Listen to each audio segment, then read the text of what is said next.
Dust of snow. और एक और है, इन्हीं की पोयम है, जो राइटर हैं रॉबर्ट फ्रॉस्ट की ही दूसरी पोयम इसी में है, fire and ice. Second poem है फायर एंड आइस।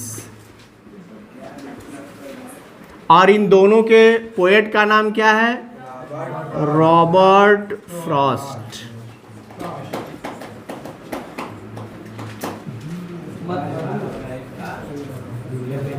चलो ठीक है।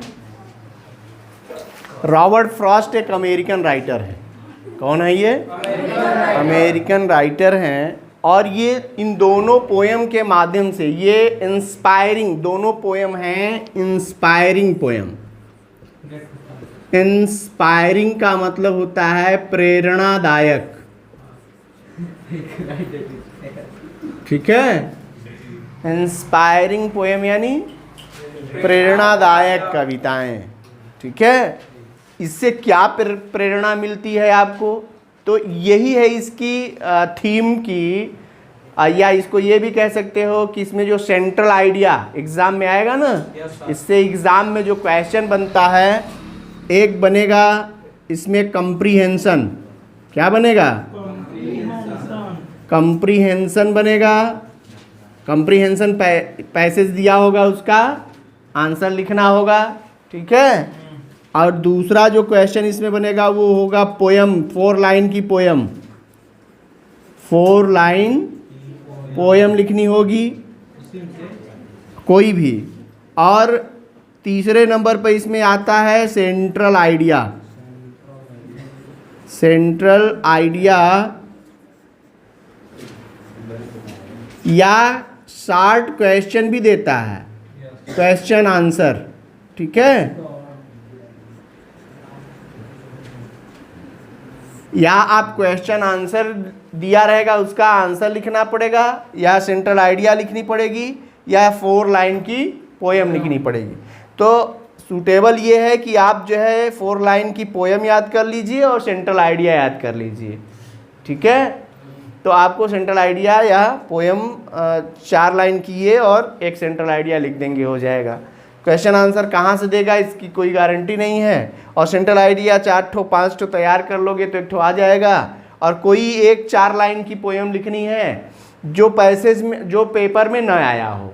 तो पेपर में एक पैसेज आता है तो 2 यदि स्टेंजा याद कर लेंगे तो एक स्टेंजा पेपर में दिया रहेगा, दूसर का वाला चाहे जो रहेगा वो तो नहीं दिया रहेगा। इसलिए 2 स्टेंजा केवल 4-4 लाइन का याद कर लीजिए तो आपका पोयम, यानी ये आपका 3 नंबर इसमें बिल्कुल फिक्स है। कोई भी 4-4 लाइन की 2 जो है पोयम याद कर लो, या एक ही पोयम 4-4 लाइन की याद कर लो पूरा। जैसे इसी में देखो 4-4 लाइन की जो है, ये 8 लाइन की पोयम है, ये है, तो 8 लाइन इसी को याद कर लिए, एक पोयम याद कर लिए। कोई आएगा आप कर लेंगे, एक को ऊपर वाला दिया होगा तो नीचे वाला हम लिख लेंगे, या नीचे वाला दिया रहेगा तो ऊपर वाला हम लिख लेंगे। जो पेपर में पूछा जाएगा उसको आपको नहीं लिखना है। तो ये हो गया। और कंप्रीहेंशन तो जब आप पोयम पढ़ते हैं तो उसमें पैसेज में दिया रहेगा। ये एमसीक्यूज का क्वेश्चन है। क्या है ये? एमसीक्यूज में ये पूछा जाएगा, यानी जो ओएमआर शीट पर आप भरते हैं उसमें 2 नंबर का ये मिलता है, ठीक ना। तो पोयम पढ़ने के बाद हम ये एमसीक्यूज को देख लेंगे, ये कंफर्म हो जाएगा। तो 3, 2, 5 नंबर ये हो गया। और एक सेंट्रल आइडिया आपको याद करनी है, ठीक है। सेंट्रल आइडिया हम लिखवाते चलेंगे। फिलहाल आज हम लोग पढ़ने वाले हैं क्या? डस्ट ऑफ स्नो और फायर एंड आइस। तो स्पेशली डस्ट ऑफ स्नो को पहले देखिए। तो डस्ट ऑफ स्नो एक ऐसी पोयम है जो हमें ये बताती है कि चाहे हम जितने भी खराब मूड में क्यों न हो, बैड मूड में क्यों न हो, लेकिन प्रकृति की एक छोटी छोटी चीज़ें जो है वो हमारे मूड को प्लीजेंट बना देती हैं, आनंददायक बना देती हैं। प्रकृति की छोटी छोटी चीज़ें में जैसे सबसे पहले यहाँ क्या दिया? डस्ट ऑफ स्नो, यानी बर्फ के छोटे छोटे कण। डस्ट यानी धूल के छोटे छोटे कणों को डस्ट कहते हैं ना। तो यहाँ धूल के कण की बात नहीं हो रही है। डस्ट ऑफ स्नो यानी बर्फ के छोटे छोटे कण जब शरीर पर पड़ते हैं तो वो व्यक्ति को आनंद से भर देते हैं, और जब व्यक्ति आनंदित होता है तो खराब से खराब जो है मस्तिष्क या विचार भी वो जो है आनंद से और खुशी से भर जाता है। जैसे इस पोयम में दर्शाया गया है कि कवि बहुत दुखी था। क्या?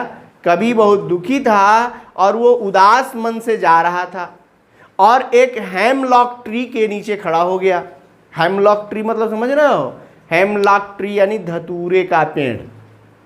एक धतूरे का पेड़ है जिसके नीचे वो जाकर खड़ा हो जाता है, क्योंकि वो उदास है।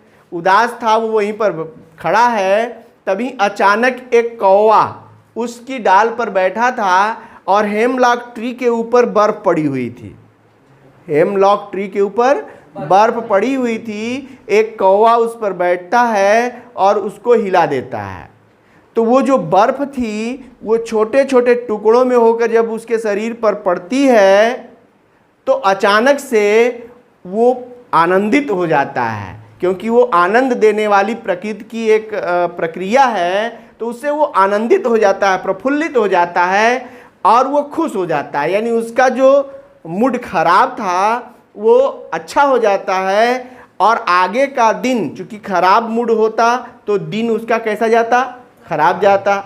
लेकिन जैसे ही वो बर्फ के छोटे छोटे टुकड़े उसके शरीर के ऊपर पड़ते हैं तो उसका मन प्रफुल्लित हो जाता है और बचा हुआ शेष दिन जो था वो अच्छे में बदल जाता है। यानी वह दिन जो खराब व्यतीत होने वाला था वह उसका दिन खराब होने से बच जाता है। ऐसा रॉबर्ट फ्रॉस्ट के द्वारा ये समझाने का प्रयास किया गया है कि प्रकृति की छोटी छोटी चीज़ें हमारे मूड को चेंज कर देती हैं और हमारे बिगड़ते हुए दिनों को बचा लेती हैं।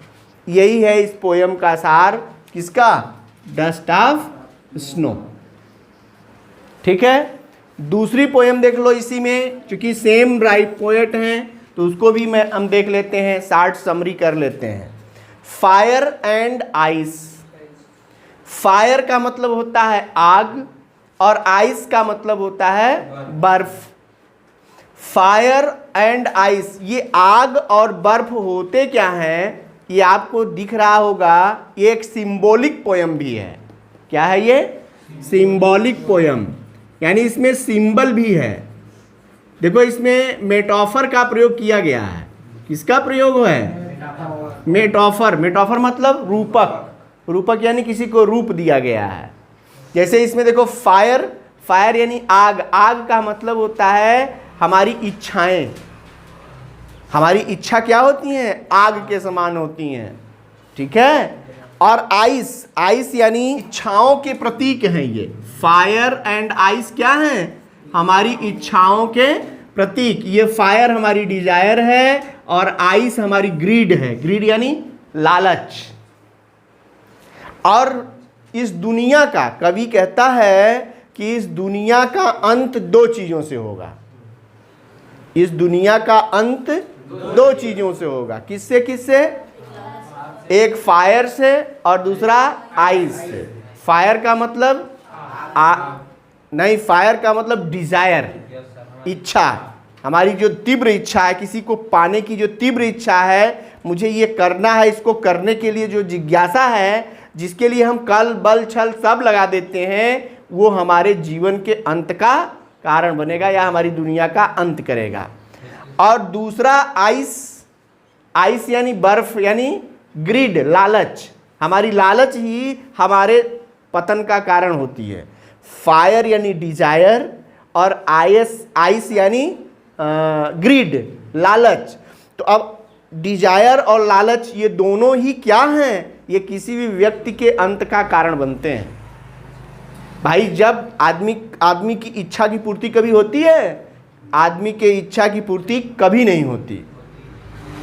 और लालच कभी भी पूरी नहीं होती। लालच, इसीलिए कहा ग्रीड इज बैड, लालच बुरी बला है।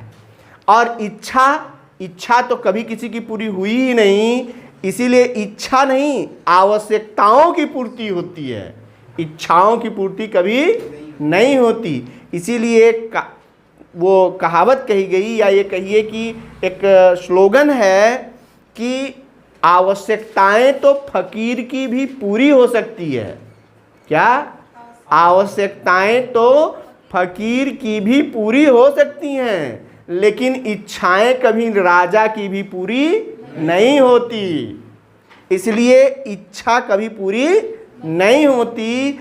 इच्छा हमेशा अधिक पाने की जो इच्छा होती है वह व्यक्ति के अंत का कारण होती है। और वही इच्छा लालच भी है, लालच भी तो वही है। तो लालच भी व्यक्ति को कहाँ ले जाता है? अंत की ओर ले जाता है।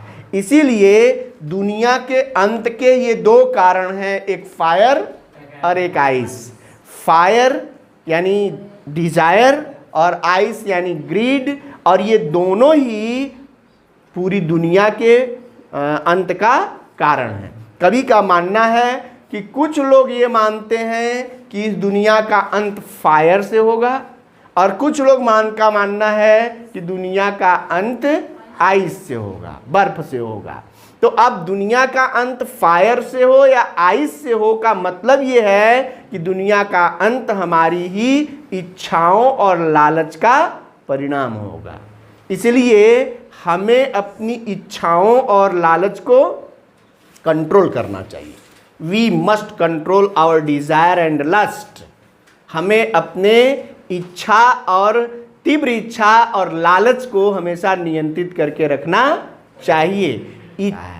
इसलिए दुनिया के समाप्त या इंड के दो जो है प्रतीक बनाए गए, फायर एंड आइस। ऐसा किसने कहा? रॉबर्ट फ्रॉस्ट ने। ये हमें इंस्पायर करते हैं कि हमारा खराब से खराब दिन, डस्ट ऑफ स्नो हमारे लिए ये प्रेरणा देता है कि हमारे खराब से खराब दिन को अच्छे में बनाने की क्षमता हमारे प्रकृति के छोटी छोटी चीज़ों में है। इसलिए हमें प्रकृति के प्रति अपना जो है समर्पण रखना चाहिए या उसका सम्मान करना चाहिए। दूसरी तरफ दुनिया के अंत के ये दो कारण हो सकते हैं, फायर एंड आइस, अर्थात इच्छा और लालच। इसलिए हमें अपनी इच्छाओं और अपने लालच को नियंत्रित करके रखना चाहिए, अन्यथा ये हमारे अंत का कारण बन सकते हैं। यही समझ